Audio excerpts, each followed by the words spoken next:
میرے محترم بزرگوں اور دوستوں، یہ جو آیت کریمہ میں نے آپ حضرات کے سامنے پڑھی ہے، اس آیت میں اللہ تعالیٰ نے اس امت مسلمہ کو ایک عظیم ہدیہ اور تحفہ دیا ہے، اور وہ تحفہ اور ہدیہ ہے درود شریف کا۔ حدیث میں آتا ہے، ایک صحابی ہے عبد الرحمن ابن ابی لیلہ، وہ کہتے ہیں کہ میرے ساتھ کعب ابن عجرہ رضی اللہ تعالی عنہ کی ملاقات ہوئی، تو اس نے مجھ سے کہا، کیا میں تمہیں وہ ہدیہ نہ دوں، وہ تحفہ نہ دوں جو میں نے جناب نبی کریم صلی اللہ علیہ وسلم سے سنا ہے؟ الا اہدی لک ہدیۃ سمعتها من رسول اللہ صلی اللہ علیہ وسلم۔ تو عبد الرحمن ابن ابی لیلہ نے فرمایا کہ کیوں نہیں، ضرور مجھے آپ وہ ہدیہ دے، وہ تحفہ دے جو آپ نے نبی علیہ الصلوۃ والسلام سے سنا ہے۔ تو صحابی نے فرمایا کہ ہم نے اللہ کے رسول صلی اللہ علیہ وسلم سے کہا کہ اللہ کے رسول، قرآن مجید میں اللہ تعالیٰ نے ہمیں آپ سے متعلق دو باتوں کا حکم دیا ہے، صلو علیہ وسلموا تسلیما، ایک حضور پر درود پڑھا کرو اور دوسرا سلام پڑھا کرو۔ تو یہ سلام تو ہم نے جان لیا، سلام کا طریقہ تو آپ نے ہمیں بتایا ہے کہ آپ کی مجلس میں آتے ہیں السلام علیکم ورحمۃ اللہ کہتے ہیں، نماز میں تشہد میں السلام علیکہ ایھا النبی کہتے ہیں، یہ تو آپ نے ہمیں بتایا۔ ہم آپ کے اوپر درود کس طرح سے بھیجیں، ہم آپ پر درود کس طرح سے بھیجیں؟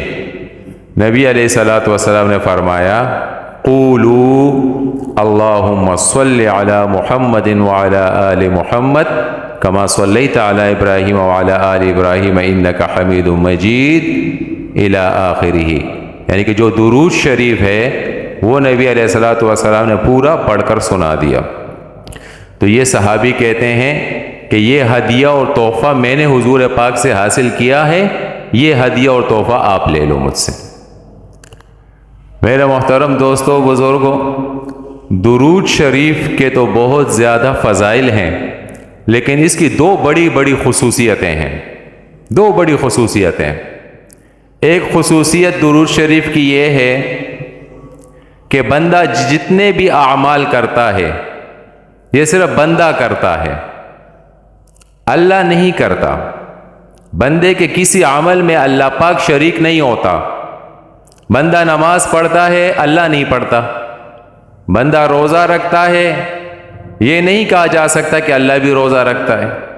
بندہ زکوٰۃ دیتا ہے، اللہ نہیں دیتا۔ بندہ حج کرتا ہے، اللہ نہیں کرتا۔ جتنے بھی اعمال ہیں ان کی نسبت بندوں کی طرف ہوتی ہے، اللہ کی طرف نہیں ہوتی۔ اعمال بندے کرتے ہیں، اللہ نہیں کرتا۔ درود شریف کی یہ خصوصیت ہے کہ درود شریف جس طرح بندے پڑھتے ہیں، بندے کرتے ہیں، اس عمل میں اللہ تعالیٰ خود شریک ہے۔ اللہ تعالیٰ فرماتے ہیں ان اللہ وملائکتہ یصلون علی النبی، کہ اللہ تعالیٰ اور اس کے فرشتے نبی پر درود پڑھتے ہیں۔ اے ایمان والو، تم بھی حضور پر درود و سلام پڑھا کرو۔ تو کتنا بڑا عمل ہے درود شریف کہ اس عمل کے اندر بندوں کے ساتھ اللہ بھی شامل ہیں اور اللہ کے فرشتے بھی اللہ بندوں کے ساتھ شامل ہو جاتے ہیں۔ اور دوسری خصوصیت درود شریف کی یہ ہے کہ بندے جتنے بھی اعمال کرتے ہیں، کسی عمل کے بارے میں بندہ یہ نہیں کہہ سکتا یقین کے ساتھ کہ میرا یہ عمل قبول ہوگا۔ کسی عمل کی قبولیت کے بندے کو کوئی یقین نہیں ہے۔ اس لیے کہا جاتا ہے کہ جب کوئی بندہ نیک عمل کرے تو اس کے بعد اللہ سے دعا کرے، یا اللہ میرے اس عمل کو اپنے بارگاہ میں قبول فرما۔ نماز پڑھے تو یا اللہ میری اس نماز کو اپنے بارگاہ میں قبول فرما۔ تو کسی عمل کے بارے میں یہ نہیں کہا جا سکتا۔ درود شریف بھی ایک عمل ہے۔ دوسرا یہ کہ درود شریف ایک دعا ہے۔ کسی بھی دعا کے بارے میں بندہ یقین سے یہ بھی نہیں کہہ سکتا کہ میری یہ دعا قبول ہوگی۔ یاد رکھے درود شریف ایک ایسا عمل ہے اور ایک ایسی دعا ہے کہ اس کا قبول ہونا 100% یقینی ہے۔ درود شریف ایک ایسا عمل اور ایک ایسی دعا ہے کہ جس کا قبول ہونا 100% یقینی ہے۔ درود شریف کے قبول ہونے میں کوئی شک و شبہ نہیں ہے، کوئی شک و شبہ نہیں ہے۔ تو اس لیے علماء فرماتے ہیں کہ جب بندہ دعا کرے تو دعا کے شروع میں وہ درود شریف پڑھ لیا کرے۔ حدیث میں بھی آتا ہے، ایک مرتبہ نبی علیہ الصلوۃ والسلام مسجد میں تشریف فرماتے، ایک آدمی باہر سے آئے اور انہوں نے نماز پڑھی۔ نماز پڑھنے کے بعد فوراً ہاتھ اٹھائے اور دعا کی، اللہم اغفر لی وارحمنی۔ فوراً ہاتھ اٹھا کر دعا کی، اللہم اغفر لی وارحمنی، یا اللہ مجھے بخش دے، مجھ پر رحم فرما۔ حضور پاک صلی اللہ علیہ وسلم نے اس دعا کرنے والے سے کہا، عجلت ایھا المصلی، اے نماز پڑھنے والے تو نے جلدی کر لی، تو نے جلدی کر لی۔ تمہیں یہ کرنا چاہیے تھا کہ نماز پڑھنے کے بعد پہلے اللہ کی حمد و ثنا کرتے، اس کے بعد درود شریف پڑھتے، پھر دعا کرتے۔ اس کے بعد دوسرا آدمی آیا اور اس نے نماز پڑھی، اور نماز پڑھنے کے بعد جب اس نے ہاتھ اٹھائے تو اس نے پہلے اللہ کی حمد و ثنا کی، پھر اس کے بعد درود شریف پڑھا۔ تو جیسے اس نے درود شریف پڑھا، حضور پاک نے فوراً فرمایا، ادعو تجب، ادعو تجب، اے نمازی اب دعا مانگو تیری دعا قبول ہوگی۔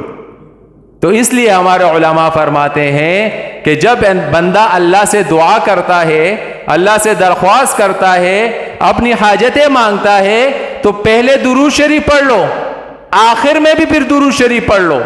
اب درود شریف کا قبول ہونا یقینی ہے۔ درود شریف کا قبول ہونا کیا ہے؟ یقینی۔ جب درود شریف کا قبول ہونا یقینی ہے تو اللہ پاک کی شان کریمی سے تو یہ بات بہت بعید ہے کہ شروع کو بھی قبول کرے، آخر کو بھی قبول کر لے اور بیچ والے کو قبول نہ کرے۔ تو لہٰذا اللہ کی رحمت سے پوری امید ہوگی کہ اللہ پاک پہلے والے درود کو قبول کریں گے، آخر والے درود کو قبول کریں گے، بیچ کی دعا کو بھی قبول کر لیں گے۔ تو اس لیے میرے محترم دوستو، بزرگوں، درود شریف کی بہت زیادہ فضائل ہیں اور بہت زیادہ برکات ہیں۔ ایک مرتبہ حضور پاک علیہ الصلوۃ والسلام نے فرمایا، من صلی علیہ واحدا صلی اللہ علیہ عشرا، جو بندہ ایک مرتبہ میرے اوپر درود شریف پڑھتا ہے، اللہ پاک اس کے اوپر 10 رحمتیں نازل فرماتے ہیں۔ اس کے بعد مزید ایک مرتبہ حضور پاک علیہ الصلوۃ والسلام ذرا سے غمگین تھے، ذرا سے پریشان تھے۔ حضرت جبریل علیہ الصلوۃ والسلام حضور پاک کے پاس تشریف لائے اور کہا کہ اللہ کے رسول، کیا بات ہے؟ اللہ نے مجھے بھیجا ہے، آپ پریشان ہیں۔ اللہ تعالیٰ فرماتے ہیں، اگر آپ کا ایک امتی، کوئی امتی آپ کے اوپر ایک مرتبہ درود شریف پڑھے گا، صلی اللہ علیہ 10 صلوات، اللہ پاک اس کے اوپر 10 رحمتیں نازل کرے گا۔ وَحُطَّتْ عَنْهَا 10 خطیات، اور 10 گناہ اس کے معاف کرے گا۔ وَرُفِعَتْ لَهُ 10 درجات، اور اس کے 10 درجے جنت میں بلند کرے گا۔ سبحان اللہ۔ یعنی کہ ایک مرتبہ درود شریف جب بندہ پڑھے تو 3 انعامات ملیں گے۔ اللہ کی طرف سے 10 رحمتیں اتریں گی، 10 گناہ معاف ہوں گے، اور 10 درجات جنت کے اندر بلند ہوں گے۔ ایک مرتبہ حضرت عبد الرحمن ابن عوف رضی اللہ تعالی عنہ فرماتے ہیں کہ نبی علیہ الصلوۃ والسلام اپنے آبادی سے نکلے، مدینے کی آبادی سے نکلے تو میں ان کے ساتھ نکلا۔ حضور پاک علیہ الصلوۃ والسلام جب باہر تشریف لے گئے تو ایک باغ میں داخل ہوئے، کھجور کے باغ میں۔ جب کھجور کے باغ میں حضور پاک داخل ہوئے، حضور پاک علیہ الصلوۃ والسلام سجدے میں گر گئے، سجدہ کیا۔ میں پاس میں بیٹھا ہوا تھا، میں انتظار کر رہا ہوں حضور پاک کا سجدہ طویل ہو گیا، اتنا طویل ہو گیا. عبد الرحمن ابن عوف فرماتے ہیں کہ مجھے ڈر لگا, مجھے خوف ہوا کہ کہیں حضور پاک کی روح مبارک پرواز کر گئی ہو, اتنا میں ڈرا. تو میں اس خوف کی عالم میں حضور پاک علیہ الصلوۃ والسلام کے پاس آیا تھا کہ میں حضور پاک کو ہاتھ لگاؤں. جیسے میں حضور پاک کے قریب پہنچا تو حضور پاک نے سجدے سے سر اٹھایا اور حضور پاک مسکرا رہے تھے. وہ کہا کہ عبد الرحمن کیا ہوا, کیا ہوا آپ کو؟ تو میں نے عرض کیا اللہ کے رسول آپ نے سجدہ کیا, وہ سجدہ اتنا طویل کہ مجھے تو ڈر لگا کہ کہیں آپ کی روح مبارک پرواز کر گئی. تو نبی علیہ الصلوۃ والسلام نے فرمایا کہ عبد الرحمن ابھی جبریل علیہ السلام میرے پاس آئے تھے اور مجھ سے کہا کہ اگر آپ کا کوئی امتی آپ کے اوپر ایک مرتبہ درود بھیجے گا تو میں اس کے اوپر 10 رحمتیں نازل کروں گا, اور اگر کوئی ایک مرتبہ سلام بھیجے گا تو میں اس کے اوپر سلام بھیجوں گا. تو اس خوشی میں, اس انعام اور اس خوشی میں شکر کے طور پر میں نے یہ سجدہ ادا کیا, بطور شکر میں نے یہ سجدہ ادا کیا. اب آپ حضرات اندازہ لگائیں کہ نبی علیہ الصلوۃ والسلام ہمارے اور اس امت کے کتنے بڑے محسن, کتنے بڑے منعم, خاص طور پر وہ لوگ جن کو کلمہ نصیب ہوا, جو ایمان لائے, ان کے لیے کتنے بڑے محسن. کہ اگر اللہ کی طرف سے اس امت پر رحمت آتی ہے, سلام آتا ہے, تو حضور پاک اتنے خوش ہوتے ہیں, اتنے خوش ہوتے ہیں کہ اتنا بڑا سجدہ کرتے ہیں شکر کا کہ صحابی کو خوف ہو جاتا ہے کہ کہیں روح پرواز ہو گئی. تو امت کی خوشی پر خوش ہوتے تھے اور اسی طرح سے امت کے دکھ پر دکھی ہوتے تھے. امت کی خوشی پر خوش ہوتے تھے اور امت کے دکھ پر دکھی ہوتے تھے. تو اس لیے ہمیں بھی چاہیے ہم وہ اعمال کریں کہ جس سے ہم اللہ کے رسول کو خوش کریں, وہ اعمال نہ کریں جس سے ہم اللہ کے رسول کو ناراض کریں. اتباع سنت اصل چیز ہے کہ ہم سنتوں کی اتباع کریں. میرے محترم دوستوں, ایک اور حدیث میں آتا ہے, نبی علیہ السلام فرماتے ہیں ان اول الناس بی یوم القیامہ, قیامت کے دن سب سے زیادہ میرے نزدیک وہ انسان ہوگا اکثرہم علیہ صلاۃً, جس نے دنیا میں مجھ پر سب سے زیادہ درود شریف پڑھا ہوگا. تو قیامت کے دن اللہ کے نبی علیہ الصلوۃ والسلام کے سب سے زیادہ قریب کون ہوگا؟ جس نے نبی علیہ الصلوۃ والسلام پر دنیا میں درود شریف زیادہ پڑھا ہوگا. تو درود شریف زیادہ پڑھنا یہ قیامت میں حضور پاک علیہ الصلوۃ والسلام کے قرب کا اور نزدیکی کا ایک ذریعہ ہے. اس لیے حضور پاک علیہ الصلوۃ والسلام فرماتے ہیں من صلی عند قبری سمعتہ, جو کوئی میرے قبر کے پاس کھڑے ہو کر درود شریف پڑھتا ہے تو میں اس کو خود سنتا ہوں. یہ ہمارا عقیدہ ہے اہل سنت والجماعت کا کہ نبی علیہ الصلوۃ والسلام اپنے قبر مبارک میں زندہ ہے اور تمام انبیاء اپنے قبروں میں زندہ ہے. تو حضور پاک فرماتے ہیں جو روزے پر آ کر, قبر کے پاس آ کر میرے اوپر درود پڑھتا ہے, سمعتہ, میں اس کو خود سنتا ہوں اور میں جواب دیتا ہوں. ومن صلی علی نائیا, اور جو دور سے مجھ پر درود پڑھتا ہے, جیسے ہم لوگ دور ہیں, ہم لوگ دور ہیں حضور پاک کے روزے سے, جو دور سے درود شریف پڑھے گا ابلغتہ, تو وہ میرے پاس پہنچایا جاتا ہے. وہ درود شریف میرے پاس پہنچایا جاتا ہے. کیسے پہنچایا جاتا ہے؟ دوسری حدیث میں اس کی بھی وضاحت ہے. نبی علیہ السلام فرماتے ہیں ان للہ ملائکۃ سیاحین فی الارض, اللہ پاک نے فرشتوں کی ایک جماعت مقرر کی ہے, ایک فرشتوں کی جماعت ہے جس کا کام کیا ہے؟ سیاحین فی الارض, زمین پر وہ چلتے پھرتے ہیں, زمین پر گشت کرتے ہیں. یبلغون من امتی السلام, جب کہیں جہاں کہیں کوئی نبی علیہ السلام پر درود پڑھتا ہے یا سلام پڑھتا ہے, وہ فوراً لے کر نبی علیہ السلام کے پاس پہنچاتے ہیں.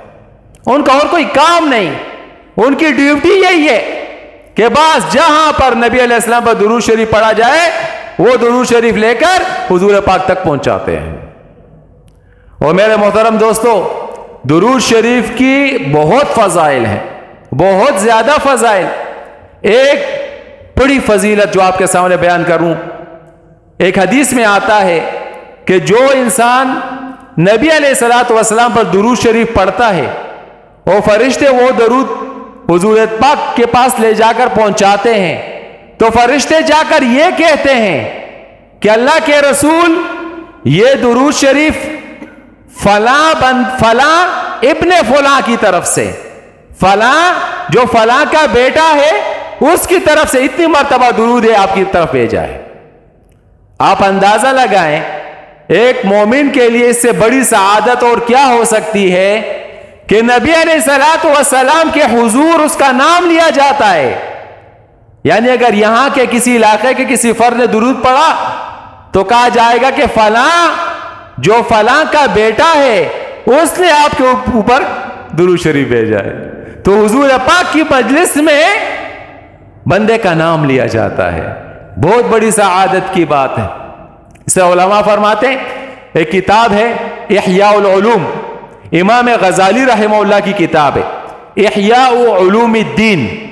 امام غزالی نے اس میں ایک واقعہ لکھا ہے، فرماتے ہیں کہ ایک آدمی حج پہ جا رہا تھا اور اس کے ساتھ اس کا ایک بیٹا بھی تھا، قافلے میں تھے، پرانے وقتوں میں قافلے چلتے تھے، قافلے میں جا رہا تھا حج کے لیے، ایک جگہ پہ پہنچے تو یہ آدمی بیمار ہو گیا، اس کے ساتھ بیٹا تھا، بیمار ہو گیا اور یہاں تک کہ بیماری میں فوت بھی ہو گیا۔ اب جب فوت ہو گیا تو قافلہ تو چلتا ہے، قافلہ تو رکتا نہیں ہے، قافلے والے کچھ دیر کے لیے رکے اس کے پاس، لیکن بہرحال قافلہ روانہ ہو گیا، قافلہ چلا گیا۔ اب یہ بندہ مر گیا، اس کے ساتھ اس کا ایک بیٹا تھا، وہ بیٹا بیچارہ بہت پریشان ہو گیا، غمگین ہو گیا، والد صاحب فوت ہو گئے، حج پہ جا رہے تھے، حج بھی نہیں کر سکے اور مسافر بھی ہیں، اور اب کیا کریں گے؟ تو اس کے اوپر کپڑا ڈال دیا، کپڑے سے والد صاحب کے چہرے کو ڈھانکا، اور پھر سوچا کہ اب یہ پاس میں جو گاؤں ہے اس گاؤں میں جاؤں اور وہاں سے کچھ لوگوں کو بلا کر لاؤں تاکہ آئے وہ میرے والد صاحب کو میرے ساتھ سنبھالے، اب اس کا کفن کرنا ہے، دفن کرنا ہے، جنازہ پڑھنی ہے، غسل کرنا ہے، تاکہ گاؤں والے آ جائیں اور میرے ساتھ یہ میرے والد صاحب کو دفنا دے۔ یہ بندہ گاؤں والوں کے پاس گیا، گاؤں والے سے اس طرح کی بات کی کہ ہم حج پہ جا رہے تھے، والد صاحب فوت ہو گئے، آپ آ جائیں میرے ساتھ۔ گاؤں والے نے کہا جی بالکل ہم حاضر ہیں، آپ بے غم ہو جائیں، ہم آ رہے ہیں گاؤں والے، اور آپ کے والد صاحب کو غسل، کفن، دفن سب ہم کر لیں گے، جنازہ ہم کر لیں گے، انشاءاللہ بے فکر ہو جائیں، آپ جائیں ہم آ رہے ہیں۔ بندہ واپس آ گیا، جیسے یہ بندہ واپس پہنچا اپنے والد کے قبر، اپنے والد کے میت کے پاس، اس کے چہرے اوپر تو کپڑا تھا، کپڑے کو جیسے ہٹایا تو والد صاحب کا چہرہ گدے کا چہرہ بن گیا تھا، چہرہ مسخ ہو گیا تھا، باقی بدن انسان کا اور چہرہ گدے کا۔ یہ پریشان، یا خدایا یہ کیا ہو گیا، اب یہ لوگ کیا کہیں گے، لوگ پیچھے سے آ رہے ہیں، وہ لوگ اب مجھ سے کہیں گے کہ بھائی تم ہمیں انسان کے لیے لاؤ یا گدے کے لیے لائے، او ہو یہ تو بڑی رسوائی، اب گاؤں والوں کے سامنے لوگ آ رہے ہیں، ان کے سامنے میری اتنی بڑی رسوائی ہو جائے گی۔ پریشان ہو گیا، اتنے میں اس کے اوپر پریشانی آئی، ہیبت آئی، اور یہ بے ہوش ہو کر گر پڑا۔ جب بے ہوش ہو گیا اس نے خواب دیکھا، اس کو خواب میں نبی علیہ الصلوۃ والسلام تشریف لے کر آئے، صحابہ کے ساتھ حضور پاک آئے، بندے سے کہا بندے کیوں پریشان ہو؟ اس نے کہا اللہ کے رسول صلی اللہ علیہ وسلم پریشان اس وجہ سے ہوں، والد صاحب فوت ہو گئے، راستے میں فوت ہو گیا، حج پہ جا رہے تھے، اور میں نے گاؤں والوں سے کہا کہ وہ آ جائیں، ابھی وہ آنے والے ہیں، اور میرے والد صاحب کا چہرہ تو گدھے کا چہرہ بن گیا، چہرہ مسخ ہو گیا، اب یہ لوگ آئیں گے تو میری رسوائی ہوگی، یہ لوگ کیا کہیں گے؟ حضور پاک علیہ الصلوۃ والسلام نے فرمایا کہ کدھر ہے آپ کے والد؟ کہا کہ یہ رہے۔ حضور پاک علیہ الصلوۃ والسلام نے اس کے چہرے سے کپڑا ہٹایا، اپنا مبارک ہاتھ پھیرا، ہاتھ پھیرنے کے ساتھ ہی اس کا چہرہ ٹھیک ہو گیا اور پہلے سے زیادہ خوبصورت ہو گیا، بڑک اٹھا، چمک اٹھا۔ تو اس یہ بندہ خوش ہو گیا، بندہ خوش ہو گیا کہ والد صاحب کا چہرہ ٹھیک ہو گیا۔ کہا کہ اللہ کے رسول آپ کیسے آئے، آپ کو کیسے اطلاع ہوئی؟ اور آپ کیسے آئے؟ تو نبی علیہ الصلوۃ والسلام نے فرمایا کہ آپ کے یہ والد جو تھے نا، یہ تھے تو بڑے گناہگار، یہ اسی لائق تھے جو اس کے ساتھ ہوا ہے، تھے بڑے گناہگار، لیکن ایک کام اس کے اندر تھا، یہ روزانہ میرے اوپر درود شریف پڑھا کرتے تھے، تھے گناہگار، اسی لائق تھے جو سزا اس کو ملی، لیکن یہ روزانہ مجھ پر درود شریف پڑھا کرتے تھے۔ رات کو اس کا درود میرے پاس نہیں پہنچا، میں نے فرشتوں سے کہا کہ فلاں جو فلاں کا بیٹا ہے اس کا جو درود آتا تھا وہ نہیں آیا، یہ امام غزالی نے لکھا ہے، اس بندے کا کیا ہوا؟ تو فرشتوں نے مجھ سے کہا کہ اللہ کے رسول وہ بندہ تو مر چکا ہے اور اس وقت آپ کی ضرورت ہے اس کو، آپ کی ضرورت ہے اس کو، آپ کی حاجت ہے۔ کیا ہوا؟ اس کا چہرہ گدھے کا چہرہ بن گیا ہے۔ تو جب میں نے یہ بات سنی تو اس لیے میں آیا ہوں کہ اس کا میرے پاس درود شریف نہیں پہنچا تھا۔ تو میرے محترم دوستو، جب بندہ درود شریف پڑھتا ہے اور نبی علیہ السلام پر وہ پیش ہوتا ہے تو باقاعدہ بندے کا نام اور اس کے والد کا نام لیا جاتا ہے کہ فلاں ابن فلاں کا درود ہے۔ تو درود شریف کے بہت بڑے برکات ہیں۔ ہمارے علماء میں سے، محدثین میں سے ایک بہت بڑے محدث گزرے ہیں، محدث ابو زرعہ۔ کون؟ محدث ابو زرعہ۔ یہ جب فوت ہو گئے، اس کا ایک علمی واقعہ پہلے آپ کو بیان کرتا ہوں۔ یہ محدث ابو زرعہ جو تھے، یہ بہت بڑے محدث ہیں، یہ حدیث کا درس دیا کرتے تھے، ہزاروں شاگرد آتے تھے، درس میں بیٹھا کرتے تھے۔ ان کا ایک شاگرد تھا جو ان کے درس میں آیا کرتا تھا اور درس حدیث حاصل کرتا تھا۔ ایک مرتبہ اس شاگرد کی شادی ہو گئی۔ جب شادی ہوئی، شادی کے بعد بھی وہ ابو زرعہ کے درس میں آتا رہتا تھا۔ اب درس ہوتا تھا، رات کا ٹائم ہوتا تھا، رات ہو جاتی تھی، دیر ہو جاتی تھی۔ یہ جب گھر میں آتا تو اس کی بیوی اس کے ساتھ جھگڑا کرتی، تم کیا روزانہ دیر سے آتے ہو؟ یہ کہتا بھائی میں سبق پڑھتا ہوں، میں حدیث کا علم حاصل کرتا ہوں، میرا استاد ہے ابو زرعہ، میں اسے حدیث پڑھتا ہوں، حدیث کو حاصل کر رہا ہوں تو لیٹ ہو جاتا ہوں۔ روزانہ اس طرح سے اس کی بیوی اس کے ساتھ جھگڑا کرتی۔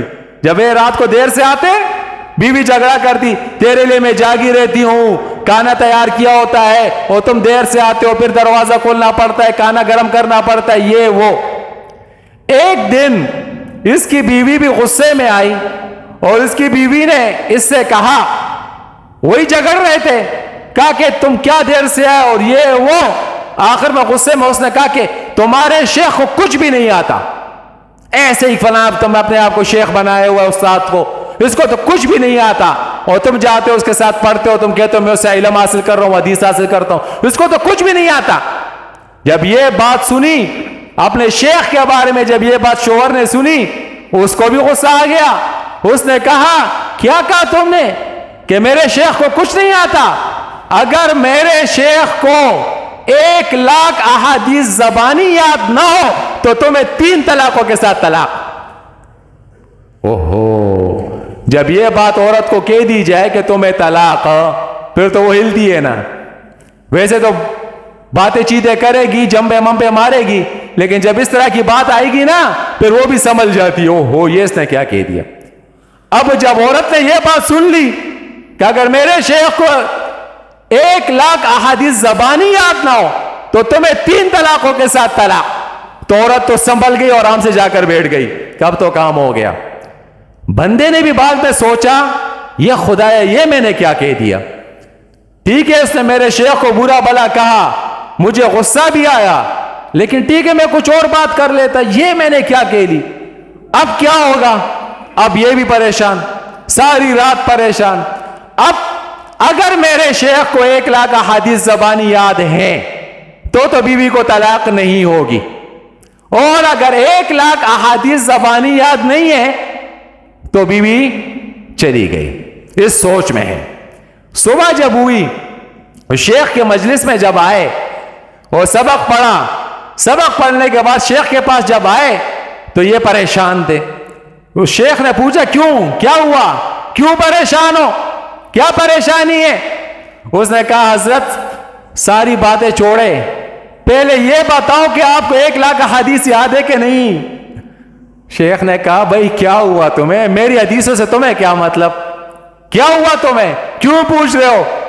اس نے کہا کہ حضرت ایسا مسئلہ ہو گیا ہے, رات کو بیوی نے روزانہ جھگڑا کرتی تھی, لیکن رات کو تو آپ کو برا بھلا کہا, تو اس لیے مجھے بھی غصہ آ گیا اور میں نے یہ بات کہہ دی, اگر میرے شیخ کو 1,00,000 حدیث زبانی یاد نہ ہو تو تمہیں 3 طلاقوں کے ساتھ طلاق. حضرت ابھی بتاؤ 1,00,000 حدیث یاد ہے کہ نہیں؟ اگر یاد ہے ٹھیک ہے, ورنہ بیوی گئی, مسئلہ بتاؤ.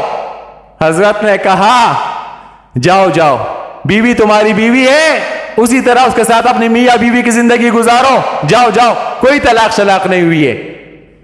حضرت بتاؤ تو صحیح نا, مسئلہ کیا ہے, 1,00,000 حدیث یاد ہے؟ شیخ نے کہا بیٹا مجھے 10,00,000 حدیث زبانی یاد ہے. کتنی؟ 10,00,000. اور یہ جو 1,00,000 کی تم بات کر رہے ہو, یہ تو مجھے ایسا یاد ہے جیسے تمہیں سورہ فاتحہ یاد ہے. 10,00,000 محدث ابو زرعہ, مجھے 10 یاد ہے, ایک تو مجھے ایسے جیسے تمہیں سورہ فاتحہ یاد ہے. چلو جی شکر الحمدللہ, بیوی طلاق سے بچ گئی. یہ محدث ابو زرعہ, اس کا جب انتقال ہوا, اس کے انتقال کے بعد اس کو ایک عالم نے خواب میں دیکھا کہ کیا کر رہے ہیں, آسمانوں میں فرشتوں کی امامت کر رہے ہیں, آسمانوں میں فرشتوں کی امامت کر رہے ہیں. اس بزرگ نے پوچھا حضرت یہ مقام اور یہ مرتبہ تمہیں کیسے ملا؟ محدث ابو زرعہ نے کہا کہ میں نے 10,00,000 احادیث اپنے ہاتھوں سے لکھی ہے, اور ہر حدیث کے ساتھ میں نے حضور پر درود شریف لکھا ہے, ہر حدیث کے ساتھ میں نے درود شریف لکھا ہے. یہ اس کی برکت سے اللہ پاک نے مجھے یہ مقام عطا کیا. جب 10,00,000 مرتبہ حدیث کو درود لکھا ہوگا تو ایک مرتبہ پر 10 رحمتیں, اور پر روایت میں آتا ہے جو کوئی درود شریف لکھ لیتا ہے, ایک پڑھنا ہے اور ایک لکھ لیتا ہے, تو جب تک وہ لکھا ہوا موجود ہوگا فرشتے مسلسل دعائیں رحمت کرتے رہیں گے, فرشتے مسلسل رحمتیں نازل کرتے رہیں گے. تو یہ ہے محدث ابو زرعہ. تو میرے محترم درود شریف کے بہت بڑے فضائل ہیں. یہ دلائل الخیرات درود شریف کی ایک مستقل کتاب ہے جس کا نام ہے دلائل الخیرات. اس میں ہر دن کی مستقل درود شریف ہے, اس دن کے یہ درود شریف, اس دن کے یہ درود شریف, اس دن کے یہ درود, ساری درودوں کو جمع کیا ہے. دلائل الخیرات اس کا نام ہے. یہ کتاب انہوں نے کیوں لکھی ہے, کس وجہ سے انہوں نے یہ دلائل الخیرات لکھی؟ اس کتاب ہی کے اوپر انہوں نے لکھا ہے کہ میں نے یہ دلائل الخیرات کیوں لکھی ہے. فرماتے ہیں کہ ایک مرتبہ میں سفر پہ جا رہا تھا اور مجھے پیاس لگی, شدید پیاس لگی, اتنی پیاس لگی جیسے کہ میں مرنے کے قریب ہو گیا. اتنے میں ایک جنگل میں نے دیکھا کہ ایک کنواں ہے, کنواں, پانی کا کنواں مجھے نظر آیا. میں کنویں کے پاس پہنچا. جب کنویں کے پاس پہنچا تو کنواں تھا, پانی بھی کنویں میں تھا, لیکن وہ ڈول نہیں تھا. اب پریشان, اب ڈول نہیں ہے, کنواں بھی پرانے زمانوں کا کنواں, وہ انتہائی گہرا. اب کنواں بھی گہرا, ڈول بھی نہیں, رسی بھی ساتھ نہیں, تب یہ پانی کیسے نکلے گا؟ اتنے میں نے دیکھا کہ ایک چھوٹی بچی ہے, نابالغ چھوٹی بچی, جو یہ بیل بکریاں, یہ دمبا بکریاں اس کو چرا رہی تھی. چرواہن تھی, چھوٹی بچی تھی, اس کو چرا رہی تھی. وہ میرے پاس قریب آئی, مجھ سے کہا کہ چاچا کیا ہوا, کیوں پریشان ہو؟ تو اس نے کہا کہ میں نے کہا کہ بیٹا پیاس لگی ہے بہت زیادہ, کچھ پانی ہے تیرے پاس کہ پانی پی لوں؟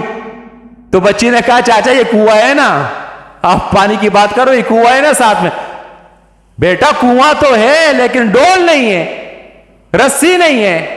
آپ کے پاس کوئی ڈول شول, کوئی رسی وسی نہیں؟ میرے پاس تو نہیں ہے. تو پھر میں آپ کے لیے پانی نکالتی ہوں نا چاچا. کیسے نکالو گی؟ وہ آئی, کنویں کے پاس کھڑی ہوئی اور اس نے کچھ کلمات کہے, کچھ پڑھا. وہ پڑھنے کے بعد کنویں میں پھونک ماری.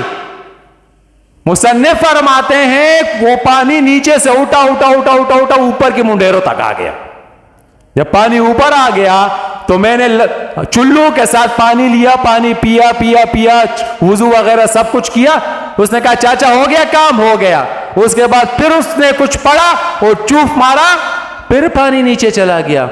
یہ کہتا ہے میں نے اس کو مضبوطی سے پکڑا, ہے ذرا تم کیا ہو, تم جن ہو, تم فرشتہ ہو, تم کیا ہو, یہ تم نے کیا پڑھا, کیا دم کیا؟ وہ پانی اندر نہیں اوپر سے آیا پھر نیچے گیا. اس نے کہا چاچا نہ میں جن ہوں نہ میں فرشتہ ہوں, میں تو ایک لفظ, ایک بات کہی, ایک کلمہ کہا جو میں نے اپنے استاد سے سنا ہے. کیا کلمہ پڑھا, کیا کلمہ سنا ہے؟ میں نے اس کے اوپر درود شریف پڑھا ہے.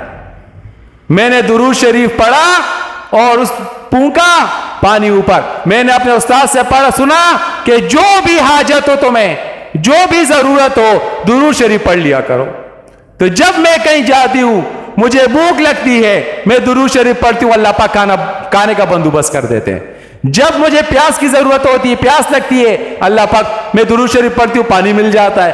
جب میری بکریوں کے اوپر یہ کیا کہتے ہیں, یہ کیا کہتے ہیں اس کو, جو شرمختص ہوئی, یہ جانور وغیرہ آتے ہیں تو میں درود شریف پڑھتی ہوں, وہ ہٹ جاتے ہیں. اوہو, جب یہ بات اس نے سنی تو کہتے ہیں کہ اس دن سے میں نے طے کر لیا کہ میں حضور پاک علیہ الصلوۃ والسلام کی اس درود شریف کی خدمت کروں گا. تو اس لیے میں نے یہ کتاب لکھی ہے. یہ ہے دلائل الخیرات.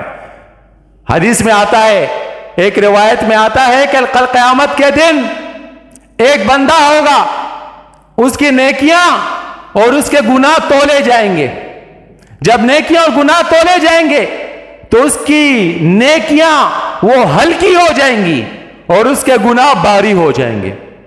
گناہ جب بھاری ہو جائیں گے, اللہ کی طرف سے حکم ہوگا فرشتوں کو, اس کو جہنم کی طرف لے جاؤ. فرشتوں اس کو زنجیروں میں ڈال کر, زنجیروں میں پکڑ کر جہنم کی طرف لے جائیں گے. یہ اللہ پاک سب کو بچائے.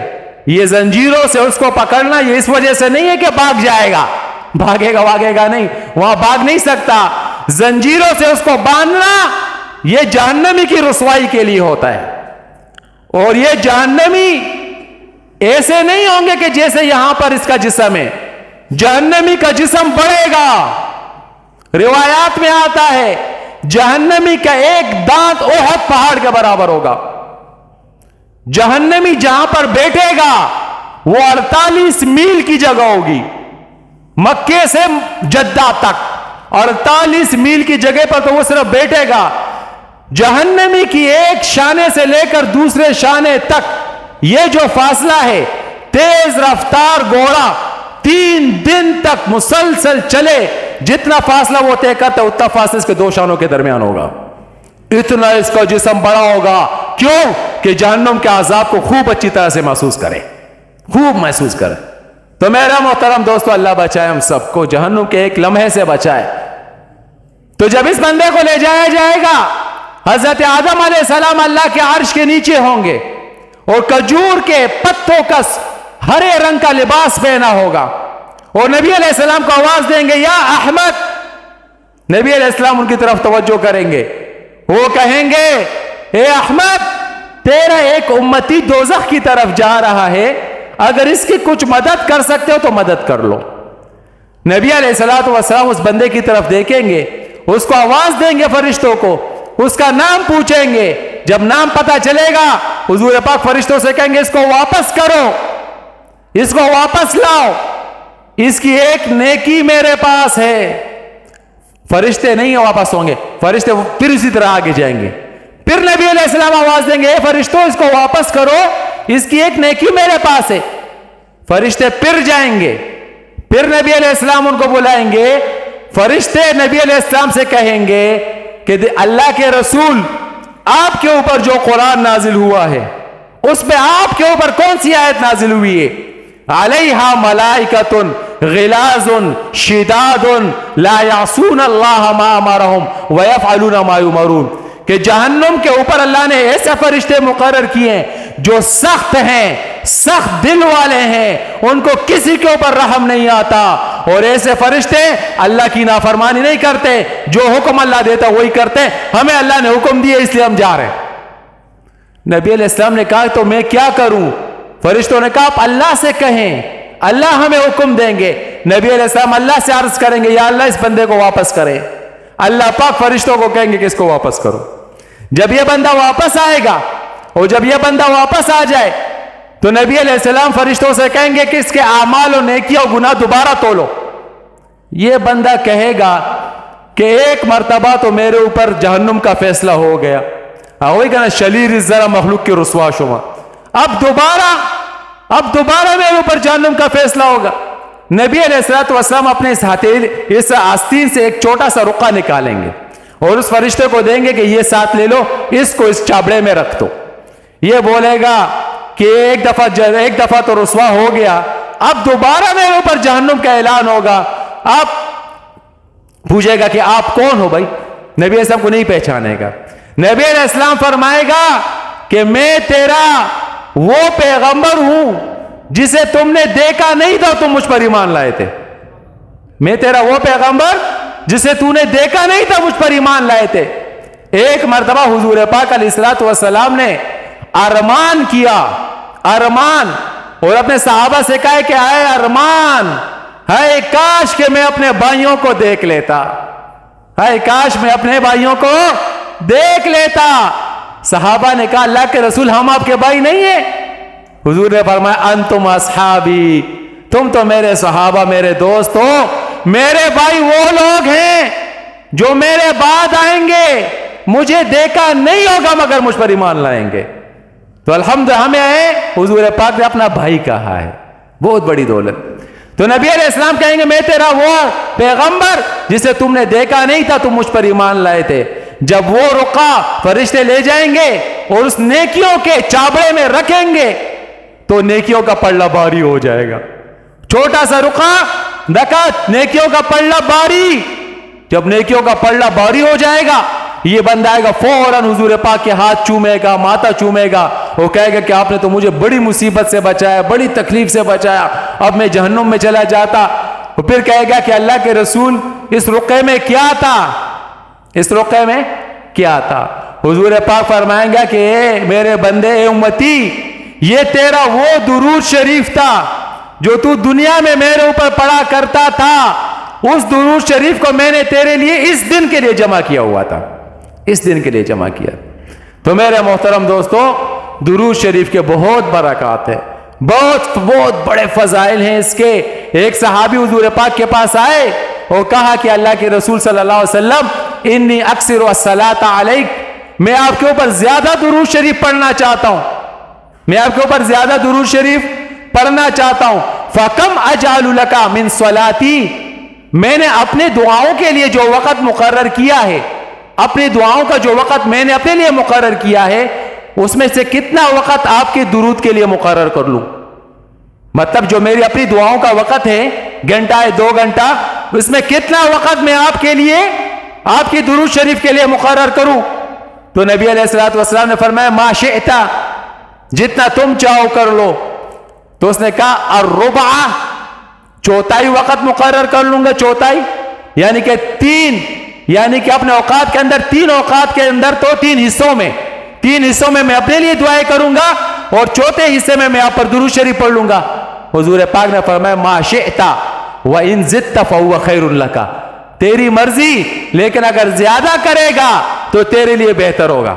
تو اس نے کہا کہ اللہ کے رسول ایسا کرے تو النصف, آدھا کر لیتا ہوں, آدھا میں اپنے دعائیں پڑھوں گا اور آدھے وقت میں آپ کے اوپر میں درود شریف پڑھوں گا. حضور پاک نے فرمایا ما شئت, جو تیرا دل چاہے, لیکن وَإِن زِدْتَ فَهُوَ خَيْرٌ لَكَ, اگر اس سے بھی زیادہ کرے گا تیرے لیے بہتر ہوگا. تو اس نے کہا فَالثُّلُثَيْن, اللہ کے رسول تہائی وقت, 3 حصے وقت آپ پر درود پڑھوں گا, 1 حصہ میں اپنے لیے دعائیں کروں گا. حضور پاک نے فرمایا ما شئت, جتنا تم چاہو, لیکن وَإِن زِدْتَ فَهُوَ خَيْرٌ لَكَ, اگر اس سے بھی بڑھا دو گے تو تیرے لیے بہتر ہوگا. اس نے پھر کہا اللہ کے رسول تو پھر تو میں ایسا کر لوں گا, اجعل لک صلاتی کلہا, اجعل لک من صلاتی کلہا, پھر تو میں اپنا سارا ہی وقت آپ کے درود کے لیے وقف کر دوں گا. بس جو میرا وقت ہے وہ بس سارا ہی آپ کے درود شریف کے لیے وقف کر دوں گا, آپ پر درود ہی پڑھوں گا, پھر اور کوئی کام نہیں کروں گا.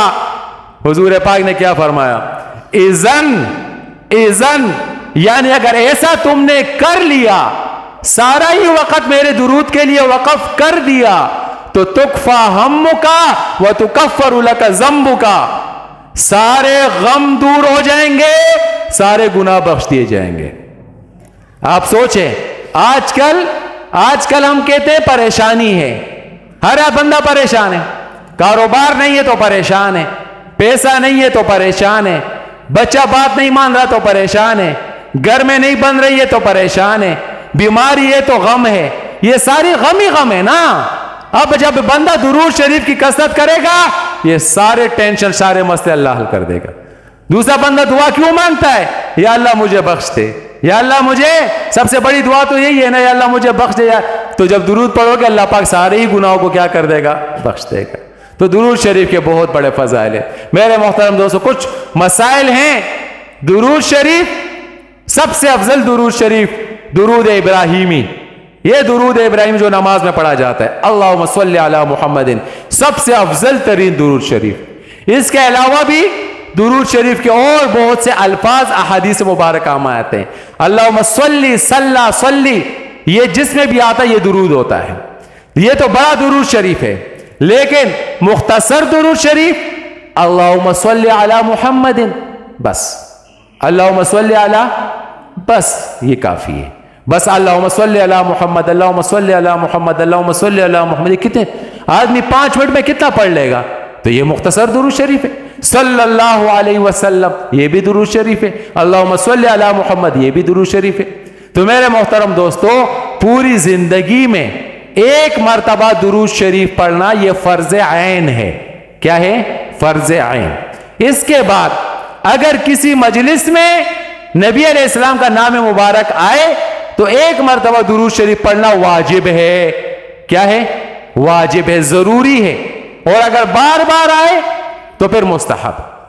اس حدیث شریف میں آتا ہے البخیل الذی من ذکرت عنده ولم يصلی علیہ، اس آدمی سے بڑا بخیل کوئی نہیں ہے، سب سے بڑا بخیل انسان وہ ہے، حضور پاک فرماتے ہیں کہ جس کے سامنے میرا نام لیا جائے وہ مجھ پر درود نہ پڑے، سب سے بڑا بخیل۔ اور اسی طرح سے ایک دوسری حدیث میں آتا ہے کہ نبی علیہ السلام فرماتے ہیں، حدیث میں آتا ہے کہ نبی علیہ السلام نے ایک ممبر کی سیڑھی پر پاؤں رکھا، فرمایا آمین، دوسرے پر رکھا آمین، تیسری پر رکھا تو آمین کہا۔ بعد میں صحابہ نے پوچھا اللہ کے رسول، ہم نے تو کسی کو دیکھا نہیں، نہ کسی کے کچھ سنا، نہ کوئی دعا سنی، آپ نے 3 مرتبہ آمین کہا، یہ کیوں کہا؟ حضور پاک نے فرمایا میں نے جب ممبر کی پہلی سیڑھی پر پاؤں رکھا تو جبریل علیہ السلام میرے پاس آئے اور مجھ سے کہا وہ بندہ ہلاک اور برباد ہو جائے کہ جس کو ماں اور باپ ملے، جس کو ماں اور باپ بڑھاپے میں ملے اور اس کے ذریعے سے وہ جنت میں داخل نہ ہو جائے، ایسا آدمی تباہ و برباد ہو جائے۔ مطلب ماں باپ بڑھاپے میں ملے، جنت کمانا آسان، خدمت کرو کرو کرو کرو، کہاں جاؤ گے؟ اس کی برکت سے جنت۔ اگر ایسی حالت میں بھی کوئی جنت نہیں کماتا تو بد دعا کس نے کی؟ جبریل نے۔ آمین کس نے کہا؟ دونوں جہاں کے سردار نے۔ اس کے قبولیت میں کوئی شک ہے بابا؟ کوئی شک نہیں، بندہ تباہ و برباد۔ دوسری ممبر پر پاؤں رکھا تو میرے پاس فرشتہ جبریل نے کہا جس پر رمضان کا مہینہ آیا، رمضان گزر گیا اور اس نے اپنی مغفرت اللہ سے نہیں کرائی، ایسا بندہ ہلاک و برباد ہو جائے۔ میں نے کہا آمین۔ اتنا رحمتوں والا مہینہ، اتنی رحمتوں والا مہینہ، وہ بھی بندے سے ایسے گزر جائے۔ تیسری ممبر پر جب میں نے پاؤں رکھا تو جبریل نے کہا کہ جس کے سامنے آپ کا نام لیا جائے اور وہ آپ پر درود نہ پڑے، وہ بندہ بھی ہلاک و برباد ہو جائے۔ میں نے کہا آمین۔ تو میرے محترم دوستو، جہاں پر حضور پاک علیہ الصلوۃ والسلام کا نام مبارک آئے تو وہاں پر درود شریف پڑھنا ضروری ہو جاتا ہے، وہاں پر درود شریف پڑھنا ضرور۔ ہر آدمی، ہر ساتھی کوشش کرے درود شریف پڑھنے کی، زیادہ سے زیادہ درود پڑھنے کی۔ میرے محترم دوستو، ناراض نہیں ہوں گے، ہم سب کا آج کیا مسئلہ ہے؟ ہاں جی، باتیں کرتے رہتے ہیں، غیبتیں کرتے رہتے ہیں، چغلیاں کرتے رہتے ہیں، گھر میں بھی، دکان میں بھی، باہر بھی، مسجدوں میں بھی چغلیاں غیبتیں کرتے کرتے اپنے آپ کو تکھا دیا۔ اس سے اچھا بہترین درود شریف پڑھے۔ تمام پریشانی، حدیث میں آتا ہے جس کا ہاتھ پاؤں سن ہو جائے، ہاتھ پاؤں سن ہو جائے، شل ہو جائے، وہ درود شریف پڑھے، اللہ پاک اس کے ہاتھ و پاؤں کو صحیح کر دیں گے۔ اس لیے علماء فرماتے جو فالج کے مریض ہے، یہ تو شل کے لیے حدیث میں آیا، جو فالج کے مریض ہے وہ کثرت سے درود شریف پڑھا کرے، اللہ پاک اس کے فالج کو ختم کر دیں گے۔ کسی سے کوئی چیز گم ہو جائے یا کوئی چیز بھول جائے یا کسی کو پریشانی آ جائے، درود شریف کی کثرت کرے گا، اللہ پاک وہ سارے مسئلے حل کر دے گا۔ تو اس لیے میرے محترم دوستوں اور بزرگوں، ہم درود شریف کی کثرت کریں، ہاں اس کو زیادہ سے زیادہ پڑھنے کی کوشش کریں۔ ہر آدمی ایک نصاب بنائے، کم سے کم 500 مرتبہ، کم سے کم 500 مرتبہ، وہ 500 مرتبہ نہ ہو تو 300 مرتبہ سے کم تو ہونا ہی نہیں چاہیے۔ بھئی ایک تسبیح صبح پڑھے اور ایک تسبیح شام کو پڑھا۔ اللہم صلی علی محمد، اللہم صلی علی محمد۔ حضور پاک کے ہمارے اوپر بہت زیادہ احسانات ہے، بہت زیادہ احسانات ہے۔ یہ حضور پاک کے لیے رحمت کی دعا ہے اور حضور پاک کے لیے ایک ہدیہ اور تحفہ ہے۔ اللہ پاک ہمیں بھی اس کی توفیق عطا فرمائے، آپ کو بھی توفیق عطا فرمائے۔ اللہ پاک ہمیں درود شریف کا پابند بنائے، اللہ پاک ہمیں کثرت سے درود شریف و ذکر کی توفیق عطا فرمائے۔ اللہ پاک ہمیں دنیا اور آخرت کی پریشانیوں سے نجات عطا فرمائے، دنیا اور آخرت کی اللہ پاک ہمیں خیر عطا فرمائے۔ آخرت میں اللہ پاک حضور پاک علیہ الصلوۃ والسلام کے جھنڈے کے نیچے ہمیں جمع فرمائے۔ جو بیمار ہے اللہ پاک ان کی بیماریاں دور فرمائے، جو مردگان ہے اللہ پاک ان کی شفاعت فرمائے، ان کی مغفرت فرمائے۔ صلی اللہ تعالی علیہ وسلم۔ آخری ایک اعلان سن لے، مختصر سا اعلان ہے۔ ابھی آپ کو معلوم ہے انشاءاللہ 25 تاریخ کو کراچی کا اجتماع آ رہا ہے، 25 تاریخ کو کراچی کا اجتماع آ رہا ہے، آنے والے جمعرات کو، یہ آنے والے جمعرات اس کو کراچی کا اجتماع ہوگا۔ یہ اللہ کی طرف سے بہت بڑی ہمارے لیے نعمت ہے کہ اللہ کا فضل ہے ہمارے اوپر۔ اس کے لیے ہم کوشش کریں، مشورہ کریں کہ کوئی بھی ساتھی، کوئی بھی گھر ایسا نہ ہو جو اس میں شریک نہ ہو جائے۔ بھائی خود جاؤ، بیٹے کو بھیجے، بھائی کو بھیجے، لیکن اس میں شریک ہونے کی ضرور کوشش کریں۔ یہاں سے بھی انشاءاللہ جماعت جائے گی، جو ساتھی یہاں سے جانا چاہتے ہیں 1-2 دن پہلے آ جائے، اپنے نام لکھائے۔ اللہ پاک ہم سب کو عمل کی توفیق عطا فرمائے۔